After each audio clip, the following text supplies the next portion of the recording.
प्राचीन काल की बात है, शूरसेन देश में एक चक्रवर्ती सम्राट, अगर इस प्रसंग को बहुत ध्यान से सुनोगे तो काफी लाभ प्राप्त होगा। मोह का नाश करने वाला बहुत उत्तम प्रसंग है, अहंकार का दमन करने वाला बहुत उत्तम प्रसंग है, भगवत प्राप्ति के लिए बहुत उत्तम प्रसंग है। प्राचीन काल की बात है, शूरसेन देश में चक्रवर्ती सम्राट महाराज चित्रकेतु राज्य करते थे। वो इतने धर्मात्मा थे कि बिना जोते बोए पृथ्वी अपने आप अन्न देती थी, अपने आप रस देती थी, अपने आप फल देती थी। गेहूं बोने की जरूरत नहीं, अपने आप जैसे जंगली फल फूल होते हैं ऐसे सब अन्न रस फल फूल होते थे। धर्मात्मा राजा की ऐसी राज्य वृत्ति में स्वयं पृथ्वी सब फल फूल अन्न रस देती थी बिना जोते बोए। और उनके 1 करोड़ रानियां थी। संतान नहीं हो रही थी तो रानियां बढ़ाते चले जा रहे थे, और किसी में भी ऐसी सामर्थ्य नहीं कि संतान उत्पन्न कर दे। इसका आध्यात्मिक भाव समझ लीजिए। चित्त ही चित्त केतु है और उसकी करोड़ों वृत्तियां ही रानियां हैं, और उसका फल भगवान की प्राप्ति है। अगर वृत्ति भगवान में नहीं लगी तो व्यर्थ ही है।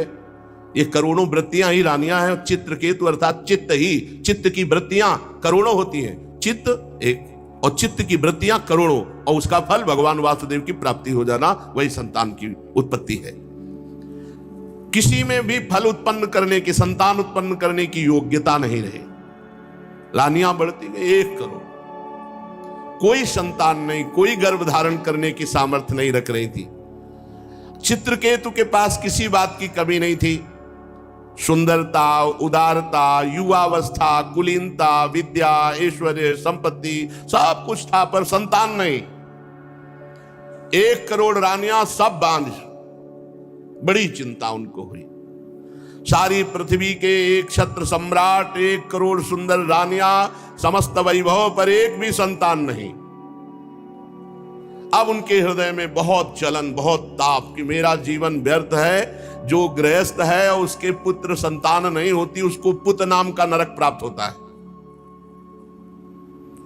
और अगर भगवान को अपना मानकर भजन कर ले तो हर ऋण से मुक्त होकर परम पद को प्राप्त हो जाता है।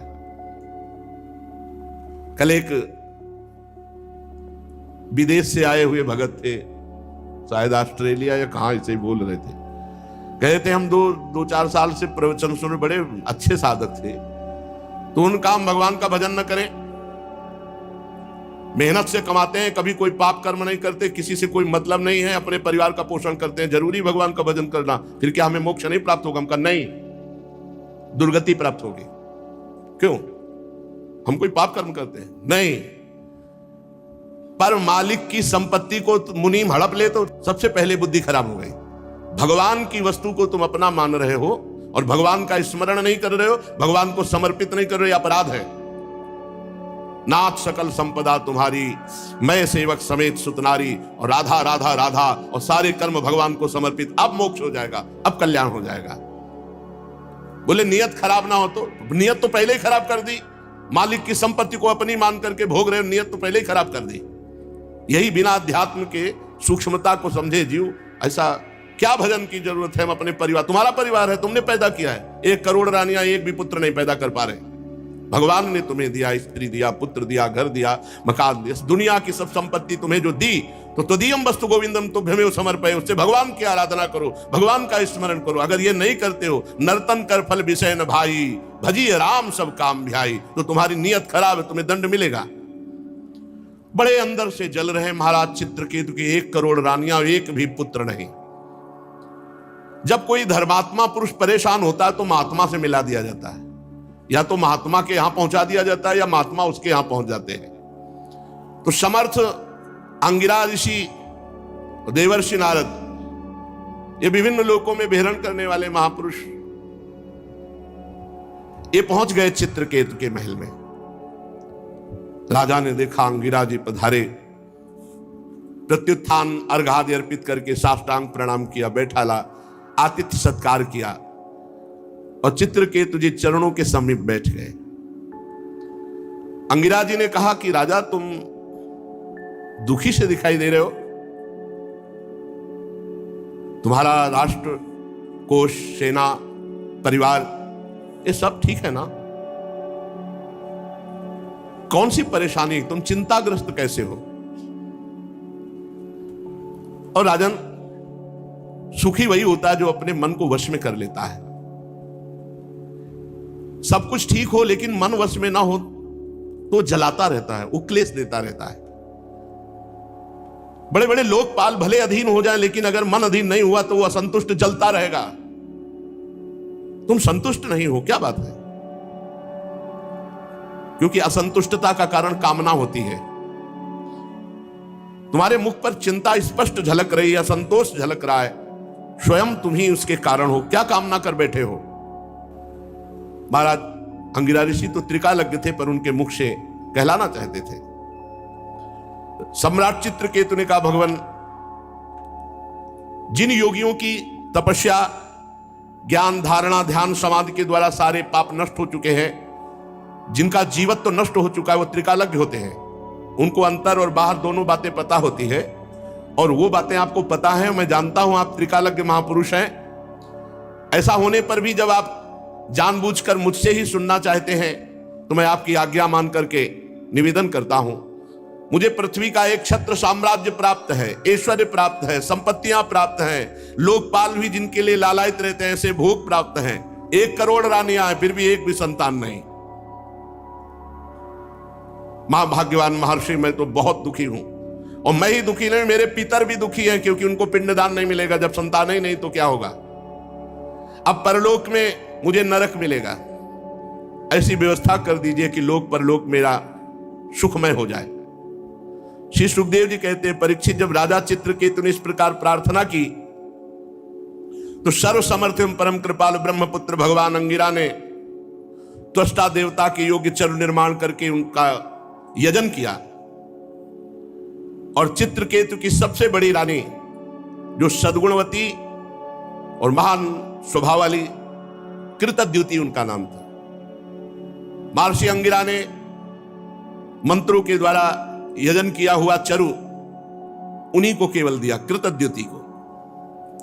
राजा चित्रकेत से कहा, तुम्हारी पत्नी के गर्भ से एक पुत्र होगा जो तुम्हें हर्ष और शोक दोनों प्रदान करेगा। और ऐसा कहकर अंतर्ध्यान हो गए। चित्रकेतु को एक बात केवल सुनाई दी, तुम्हारे पुत्र होगा। आगे की बात नहीं सुनाई दी, जो हर्ष और सुख प्रदान करने वाला होगा। महारानी कृतद्युति प्रसाद को जो मंत्र से अभिषिक्त था पाया और गर्भ धारण किया। अब तो रोज चित्रकेतु के हृदय में अपार आनंद और सीधे राजकाज करके कृतद्युति के ही महल में जाना। कृतद्युति का गर्भ शुक्ल पक्ष के चंद्रमा के समान दिनों दिन क्रमशः बढ़ने लगा। समय आने पर महारानी कृतद्युति के गर्भ से एक सुंदर पुत्र हुआ। जिस दिन से गर्भ रहा उस दिन से गर्भ जब आज प्रकट हुआ, महाराज रोज वहीं जाते। और ये बात शेष रानियों के हृदय में आग पैदा कर दी कि आने की तो बात क्या, देखते भी नहीं महाराज, बस जब देखो कृतद्युति के महल में। अब जब पुत्र हुआ तो महाराज ने राजकाज में भी जाना कम कर दिया, बस इतने आनंदित पुत्र के लाड़ प्यार में खूब लुटाया। हर्ष, सम्राट थे, कोई कमी तो थी नहीं। वस्त्राभूषणों से सुसज्जित होकर ब्राह्मणों से स्वस्ति वाचन कराया, पुत्र का जात कर्म संस्कार करवाया और ब्रह्म ऋषियों को, ब्राह्मणों को सोना चांदी वस्त्र आभूषण, गांव के गांव और घोड़े हाथी 6 अर्बुद गौओं का दान किया। 6 अर्बुद। राजा चित्रकेतु पुत्र के लिए धान, सब जो जो मांगा सब कुछ। ब्रह्म ऋषियों को, मांगने वालों को जैसे मेघ वर्षा करता है ऐसे धन की वर्षा की चित्रकेतु जी ने, क्योंकि बड़ी कठिनाई और कामनाओं के बाद पुत्र की प्राप्ति हुई। महारानी कृतद्युति बहुत गर्व में, क्योंकि पुत्र हुआ तो उनका सबसे बड़ा सम्मान। 1 करोड़ रानियां थी, अन्य रानियों के हृदय में बहुत ही सवतिया डाह, ये बहुत जलन वाला होता है। एकत्रित होने लगी, वो कहे, बहन तुम्हारे यहां आए महाराज? बोले नहीं, हमारे यहां। बोले देख रही हो रोज कृतद्युति के पास जाते हैं। हम देख रहे हैं कि महाराज कृतद्युति को प्यार कर रहे हैं क्योंकि उनके पुत्र हुआ, हम सब बांझ हैं इसलिए हमारा तिरस्कार कर रहे हैं। एक तो वैसे ही हम जल रही थी कि हमारे गर्भ नहीं रहा, उनके गर्भ हुआ, और दूसरे महाराज भी प्यार नहीं कर रहे। इतनी डाह पैदा हुई कि आपस में कहने लगी कि हम तो अभागिनी हैं ही, पर इनको भी सौभाग्यशालिनी रहने नहीं देंगी।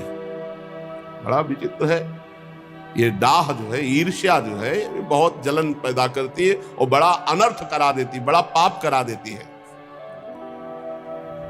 देखो ना, अब तो महाराज मुझे पत्नी भी मानने के लिए स्वीकार नहीं कर, सीधे बस कृतद्युति के महल में। सचमुच हम सब धिक्कार के योग्य हो गई। देखो, हम तो दासियों के समान भी नहीं रही, हम लोग बड़ी अभागिनी हैं। बार बार तिरस्कार पा करके भी सह रही इस तिरस्कार। अब सबने कृतद्युति के प्रति द्वेष प्रकट किया, और द्वेष डाह से बुद्धि मारी जाती है। उनके हृदय में क्रूरता छा गई और सबने एक संगोष्ठी बैठा ली अन्य रानियों ने, और कर कहा कि अगर राजे कुमार मार दिया जाए तो कृतद्युति जो फूली फूली घूम रही है ये सब ठीक हो जाएगा। देखो ईर्ष्या कौन सा रूप धारण करती है। नन्हे राजकुमार को मारने का प्लान बना लिया, संकल्प कर लिया। अब प्रायः धाय मां राजकुमार की सेवा में कई लगी रहती थी। एक धाय को संपत्ति और भय, संपत्ति दिया और भय की अगर नहीं करेगी तो तेरे मृत्यु दंड दिलाएंगे। वो तो रानियां ही हैं। भयभीत होकर के बच्चे के दुग्ध में हलाहल जहर डाल करके पिला दिया गया। देखो ईर्ष्या के कारण इनको यह ध्यान नहीं रहा कि महाराज की हालत क्या होगी। अपने हृदय की जलन मिटाने के लिए कितना बड़ा अनर्थ कार्य कर दिया कि पूरे राज्य का भविष्य उन्होंने चौपट कर दिया। अब जब बच्चा सो रहा है तो नजदीक जाकर कृतद्युति लौट आती। हाल तो बहुत आनंद से सो रहा है, इधर उधर डोलती, लेकिन बहुत समय हो गया। अब धाय से कहा उठाकर ला बालक को। जो आ गया, धाय उस बालक को देखकर चीख पड़ी, क्योंकि अलग अलग धाय होती थी। पूरा नीला शरीर पड़ चुका था। हाय हाय चिल्लाने लगी और मूर्छित सी हो गई। धाय की दशा देखकर रानी दौड़ करके गई और देखा पूरा शरीर नीला, क्योंकि इतना जोर का जहर दिया गया था कि बचने की संभावना ना हो। आंखें उलट गई थी, पूरा शरीर, मुख से फेन निकल रहा था, प्राण निकल चुके थे, मृत शरीर। देखते ही वो तो मां थी, शोक से मूर्छित होकर गिर गई। शरीर अस्त व्यस्त, फिर होश आवे, फिर मूर्छित। रनिवास की सब रानियां एकत्रित हो गई। वो हत्यारिनी भी वो कृतद्युति से ज्यादा नाटक कर रही थी रोने और बेहोश होने का, जिन्होंने जहर दिलाया था। कोई जान ही न पावे कि ये सूचना राजा को। अब सोचो राजा की हालत क्या हुई होगी, जो इतनी मनौती के बाद एक पुत्र हुआ था। महाराज तो ये बात सुनते ही कि राजकुमार की मृत्यु हो गई, धड़ाम से गिर गए। मंत्री आज उनको पकड़ करके धीरे धीरे ला रहे, बाल खुले हुए। बस वो तो वही जानते हैं जिनके हृदय में कभी ऐसी पीड़ा हुई हो। लंबी लंबी सांस लेते हैं, आंसुओं की धारा कपोल को भिगो रही और कुछ बोल नहीं पा रहे, बस फिर मूर्छित हो जाते। फिर मंत्रीगण उठाकर उनको महल तक लाए। पति प्राणा रानी कृतद्युति अपने पति की दशा और अपने बच्चे की दशा देखकर विलाप कर रही। महारानी की भी स्थिति, महाराज की स्थिति, पूरा नगर व्याकुल, पूरा महल हाहाकार। अरे विधाता, तू कितना निर्दयी है, कृतद्युति जी कहती। तू अपनी सृष्टि के प्रतिकूल चेष्टा करता। बड़े आश्चर्य की बात है, हम बूढ़े तो जिंदा बैठे, हमारा बच्चा पधार गया। क्या बिगाड़ा था तुम्हारा इस बच्चे ने, या क्या बिगाड़ा था हमने? वास्तव में अपने पापों का कर्म भोगना पड़ता है।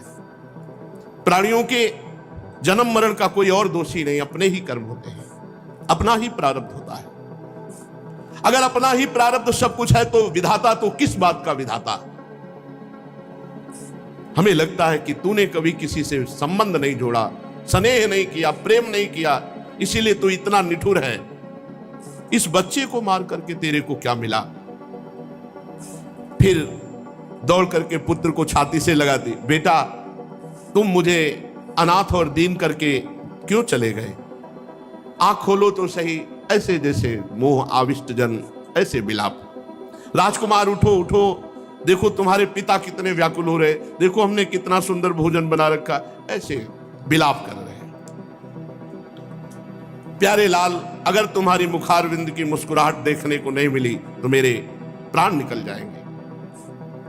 श्री सुखदेव जी कहते, परीक्षित, चित्रकेतु और रानी कृतद्युति अपने मरे हुए पुत्र को बार बार छाती से लगा के ऐसे फूट फूट कर रो रहे हैं, विलाप कर रहे हैं। सारा नगर शोक में डूब गया कि अरे भविष्य में होने वाले राजकुमार राजा होते और उनको विष दे दिया गया। ऐसा अब कोई वहां समझाने वाला तो है नहीं। फिर वही दोनों महापुरुष आ गए, महर्षि अंगिरा और देवऋषि नारद जी। इसी असर जब कोलाहल मचा हुआ है महान दुख का, राजा चित्रकेतु तो मृत प्राय होकर पुत्र के पैरों के पास पड़े हैं। अंगिरा और देवर्षि नारद जी गए और कहा, राजेंद्र उठो उठो। वो महाराज के देखा जिन्होंने पुत्र दिया था वही महाराज आए, चरणों महाराज महाराज। तो उन्होंने कहा, राजन सावधान सावधान, तुम जिसके लिए इतना शोक कर रहे हो वो बालक पहले तुम्हारे पूर्व के जन्म में कौन था जानते हो? तुम उसके कौन थे जानते हो? अगले जन्म में वो तुम्हारा क्या बनेगा, तुम उसके कौन बनोगे जानते हो? अरे राजन, जैसे हवा के प्रवाह से बालू कण मिल जाते हैं फिर अलग हो जाते हैं, ऐसे ये ना यहाँ कोई किसी की पत्नी, ना यहाँ कोई किसी का पुत्र है, कर्मानुसार कुछ समय के लिए आया फिर चला जाएगा। जैसे कुछ बीजों से दूसरे बीज उत्पन्न होते और नष्ट हो जाते हैं, ऐसे भगवान की माया की प्रेरणा से कुछ उत्पन्न होते हैं, कुछ नष्ट होते रहते हैं। यह चक्र चलता रहता है। सत्य वस्तु परमात्मा है। सत्य वस्तु ये पुत्र पत्नी ये व्यवहार नहीं है, इनमें विराजमान परमात्मा है। भगवान सबके अधिपति हैं। जन्म मृत्यु आदि विकार शरीर के होना है, निश्चित होना है, सबके होंगे, हम तुम भी जाएंगे। और उस परमात्मा का कभी नाश नहीं होता, अविनाशी का। राजन, जैसे बच्चे घर घरौंदे बनाते हैं, खेल खिलौने बनाते हैं, खेलते हैं, बिगाड़ देते हैं, ऐसे ही संसार का खेल है। वो भगवान इसको अपने आप में रचता है, अपने आप से खेलता है, अपने आप का विनाश करता है। तुम क्यों इतना विकल हो रहे हो? पिता की देह द्वारा माता की देह से पुत्र की देह की उत्पत्ति होती है। पिता, माता और पुत्र, इन तीनों में परमात्मा विराजमान है, कोई नहीं जान पाता। बाहरी दृष्टि से अपने संबंधों को मान लेते हैं और जब समय आता है बिछुड़ते तो हाय हाय करते हैं। ये सब अविद्या कल्पित, माया कल्पित है। जब महर्षि अंगिरा और देवर्षि नारद जी चित्रकेतु को समझा बुझा रहे थे तब उन्होंने मुख धोया और धैर्य धारण करके कहा कि ज्ञानवान महान आप, इस समय मेरी बुद्धि काम नहीं कर रही। आप अवधूत वेश में हम पर कृपा करने भगवान ही आए हैं। मैं जानता हूं भगवान के प्यारे ब्रह्मवेत्ता जब हम जैसे कोई धर्मात्मा दुखी होते तो अपने आप आकर कृपा करते हैं।